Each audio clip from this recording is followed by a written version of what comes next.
Welcome everyone here to the Smash Sports Show right here on Smash FM here on a Wednesday here in Melbourne. Of course, let's go across to our friends over in Adelaide and especially talk with the team that is in the final series, of course, starting this weekend. Of course, that is the Glenelg Tigers. And of course, they are playing in a second semi-final against Norwood, which is at Cooper Stadium on Saturday. And we've got a very special guest joining us right now to tell us all about it. Thanks so much for joining us. Thanks for having me. No worries. So I'll get you to introduce yourself and tell us what position you play on the field.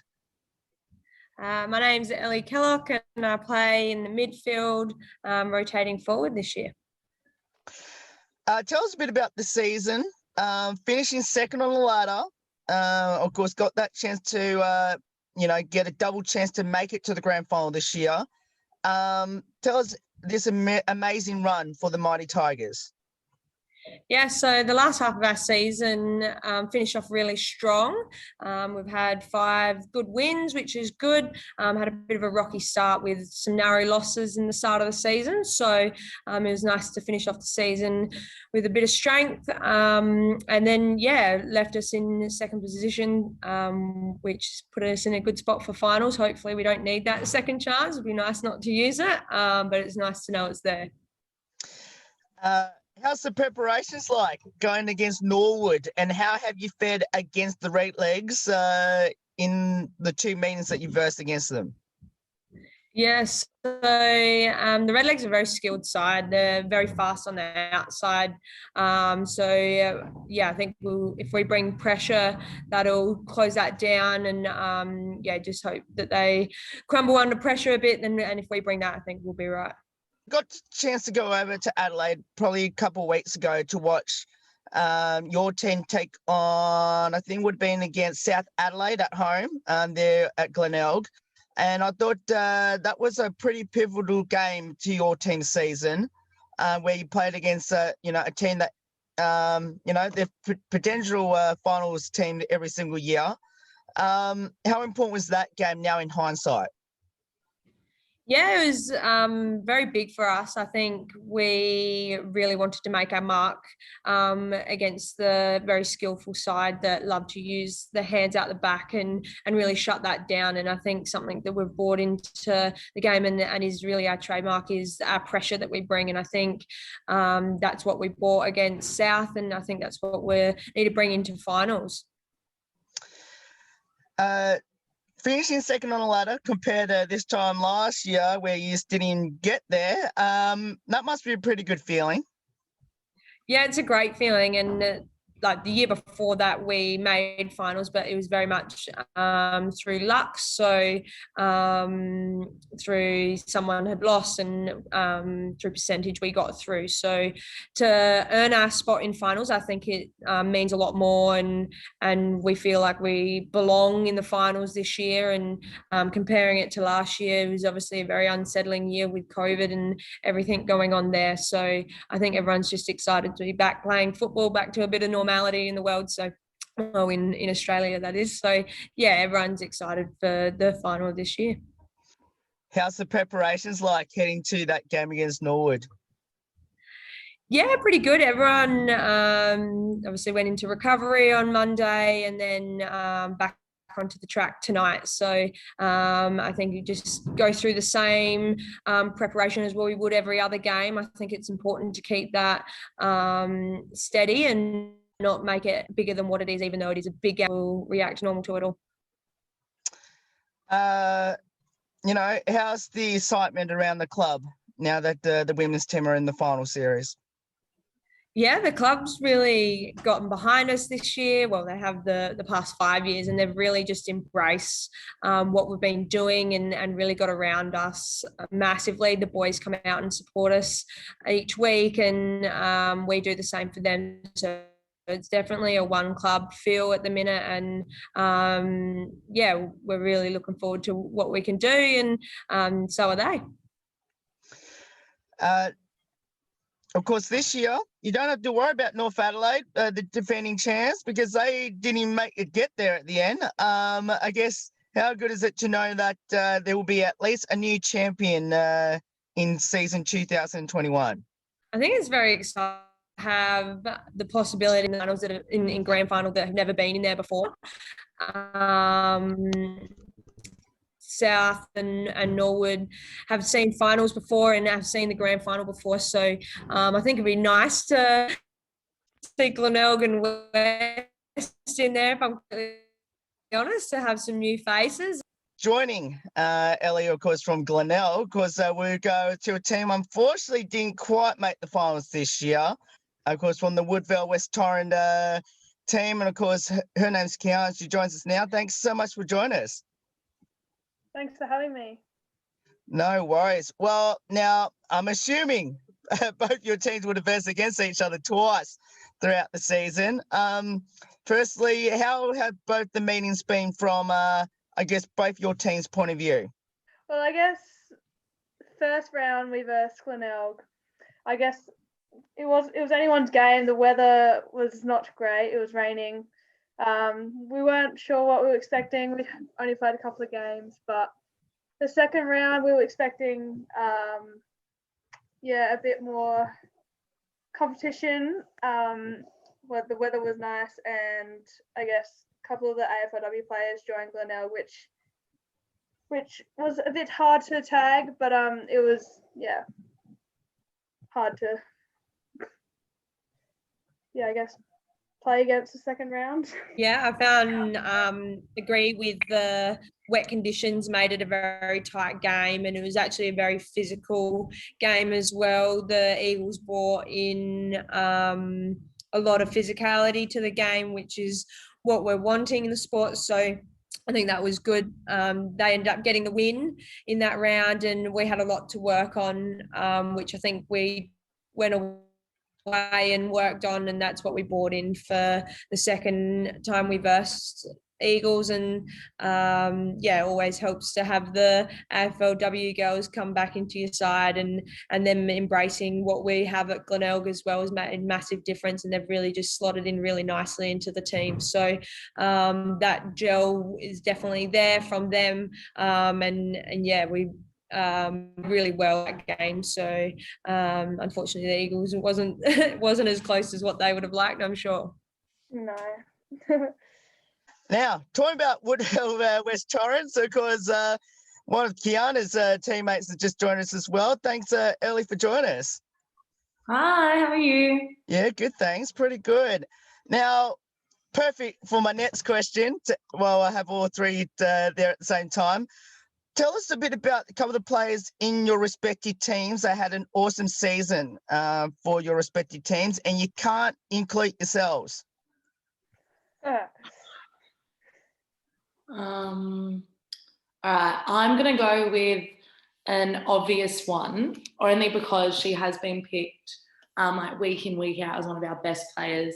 But Shania Goody, she's a little young jet, and she's just, I think, like 15 years old, and she has just, I don't know, like, I'm excited to see what the future holds for her, because she just tackles anyone, no matter like what size they are, and then can like run down half the pitch with a ball. So she's pretty good. Yeah, so another player that's been week in, week out for our best players is our captain, Annie Falkenberg. She, in our first season, she was averaging about 7 or 8 disposals, and now she's averaging like 16 to 17 disposals. She's put the work in the off season, and you can just tell that she's improved, the most improved player we've got for this season. And I'd be surprised if she doesn't get best and fairest this year. So we've got a few young guns around the place. Which is great to see the girls come in and do that. Piper Window. So she plays on the wing, and she's just super fast, takes the game on, and is just exciting to watch as well. So there's a few players stepped up to the mark and that we've brought into the side, which is good. Now, completely different contrast to the season for both your teams. Now, I know for the Eagles, for the matter of fact, that you were in the top 4 at the halfway stage of the year. before the AFLW players came back to the SANFL.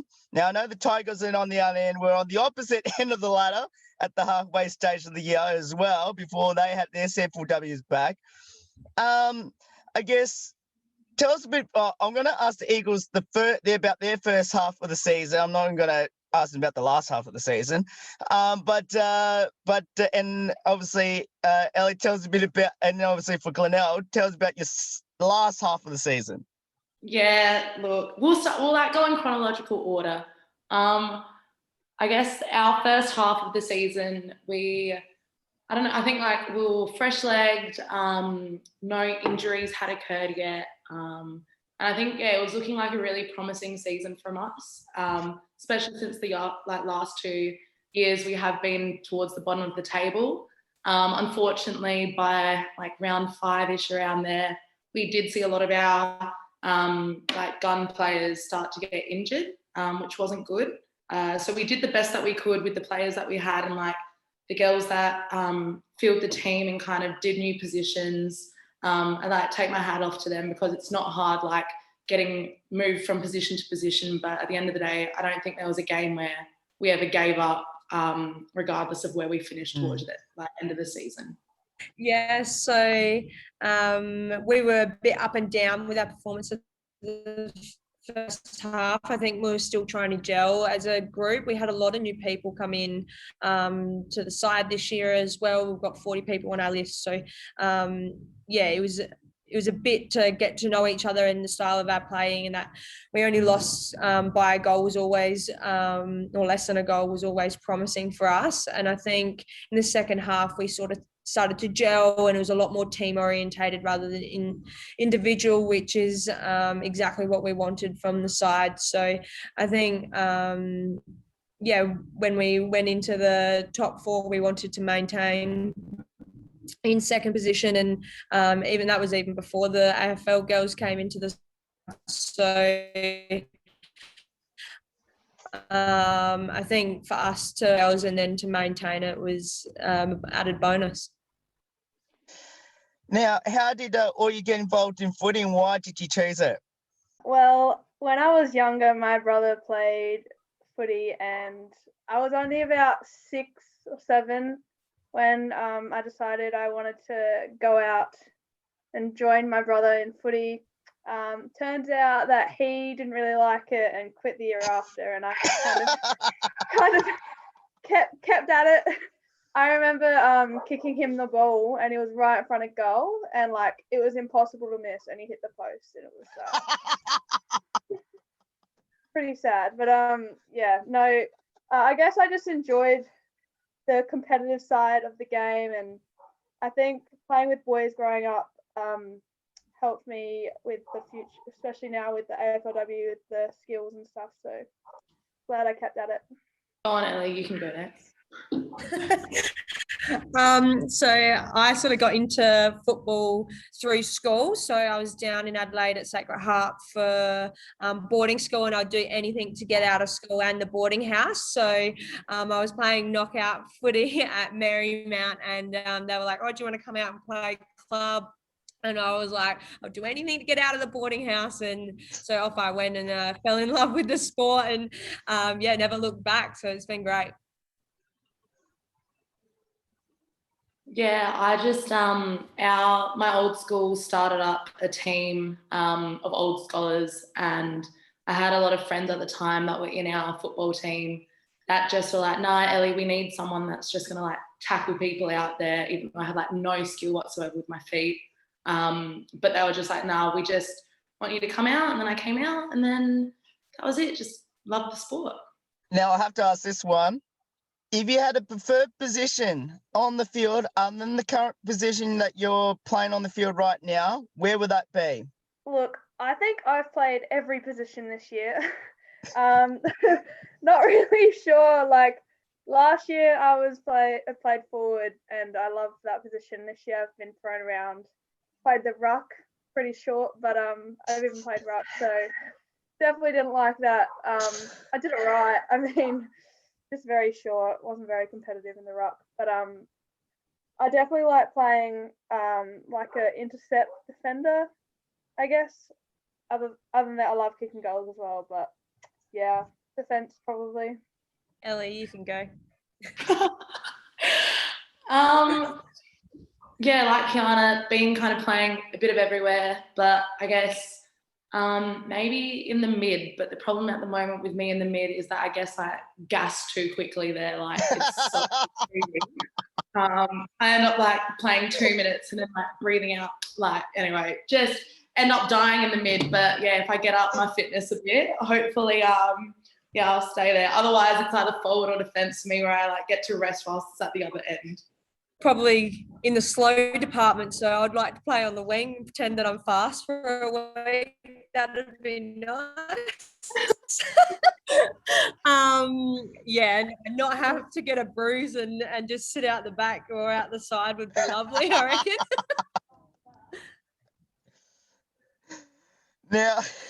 Now, what does the sport of football mean to all three of you, and especially playing for Glenelg and Woodville West Torrens? Ellie, you can go first. I think footy, and like I've spoken to so many people about this, there's not a culture quite like footy. And like I've played different sports growing up, and it's really like when you're a part of a footy team, especially one like the Eagles, where we are very family orientated and our team means a lot to us on and off the pitch. I think it's kind of that, I don't know, like you get all the, like everything you need to like event kind of get out on the like field. And then, yeah, it's kind of that group community, like, I don't know, like you just can't really explain, but it's just in no other sport that I've been a part of other than in footy. I have to agree with that. It's definitely a different culture to some of the other sports that I've played in at a higher level as well. So I think having that sisterhood as well as I suppose brotherhood when you get a relationship with the men's players as well, and everyone bonding over the same thing is really special. And I think not only that, it's the only game that you can tackle, kick, handball, and have all those components. And yeah, look, I agree. Like, I love the team camaraderie that we have, the environment around the club, the culture. It's really good. I enjoy being around it, and especially at Eagles, we try and, like, the female players go out and watch the men's, and we've been to all the different events.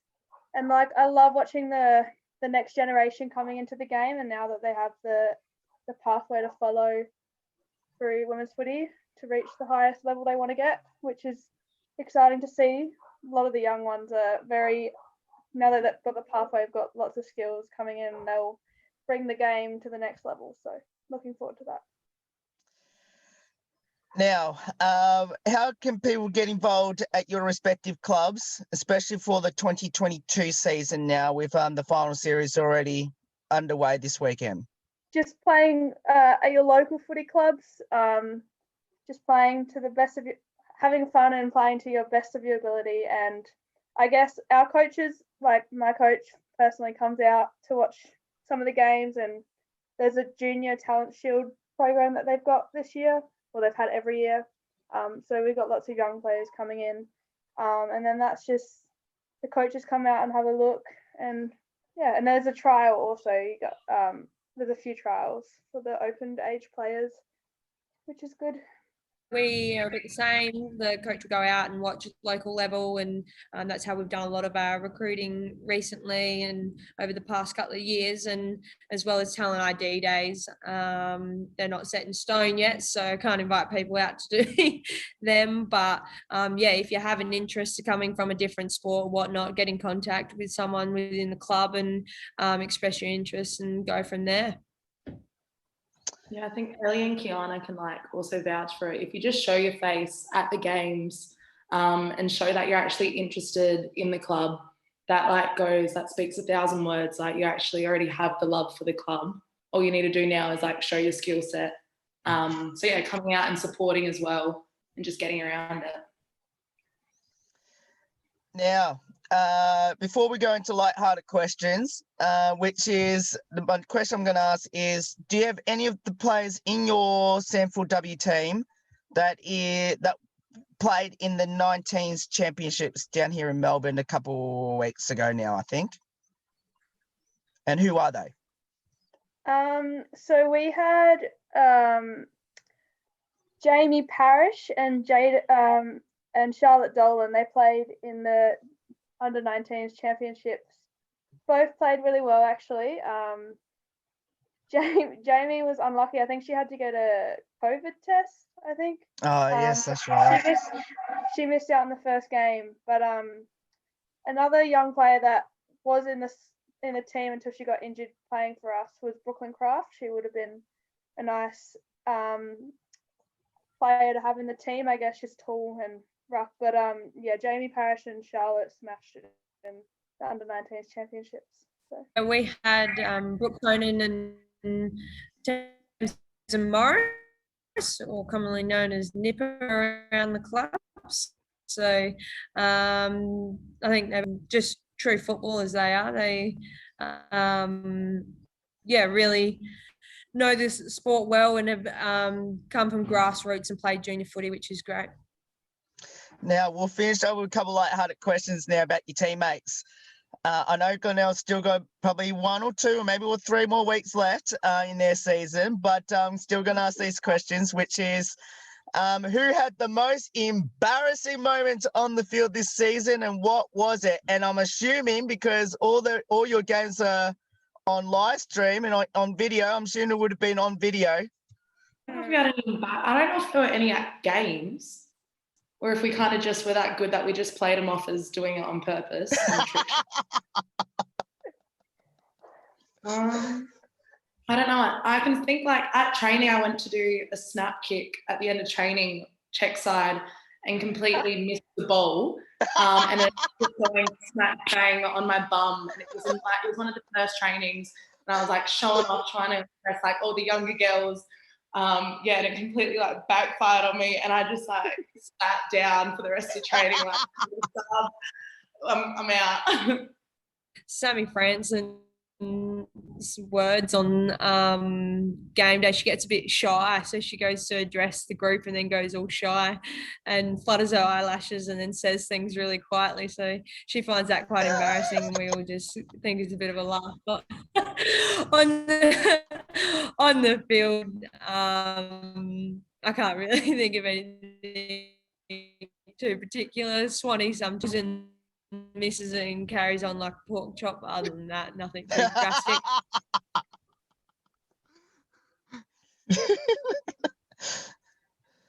I can't think of any. I have no idea. I remember one last year, but that was last year. Any comedians or internet TikToks?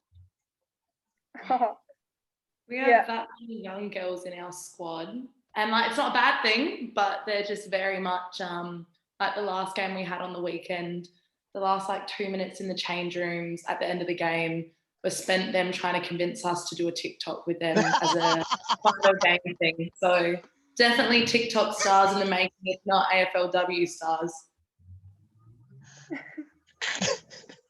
Yes, I know that for a fact because I actually went to your game against North Adelaide. At North Adelaide a couple of weeks ago, and I actually saw them doing it in the stands as well, the ones that got injured. So, yes, I do know exactly what you're talking about, and I think I know who they are. So, that's funny.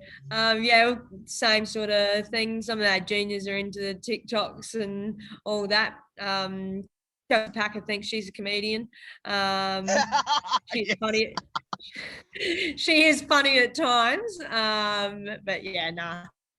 Everyone's pretty lighthearted at the base. So yeah, there's Melinda Speechley. She actually comes out with some ripper one-liners, or Sheridan Howe as well down back. I remember one time a team kicked, this wasn't this year, it was last year, a team kicked a goal on us and there were a few people down back. They were a bit upset about it, and she turned around and told everyone no one died and not to get that upset.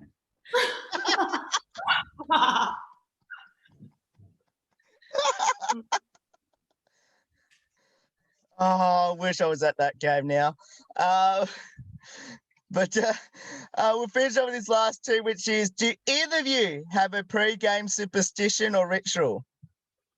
Yeah, I have a lot actually, but I always have fasted before a game, like the night before, and I always I have a really bad obsession. Well, not bad, but obsession with bananas. So I always make sure I get a banana in for the game. Yeah. Other than that, I wear the same sports bra every game, but that's about it. Vicious person. I'll rush things. I don't like to think about things too much. So get there at the last minute, chuck my boots on, chuck my shorts on, Guernsey on, and off we go. So don't think about things too much. Mm-hmm. I have to wear odd socks. So they'll be the same brand, same height, same everything, but different colours. So then I end up double socking it, which, yeah, when it's like a 40-degree day and you're playing out in the heat, feet are so sweaty, but I can't like break the position. Would you like to announce the brand? Will I get a sponsorship? Because then I don't know, but hopefully. No, it's good. We mentioned before about, the embarrassing moments that's happened. What has there been any strange moments that you've seen on the field, either by your team or your opponent?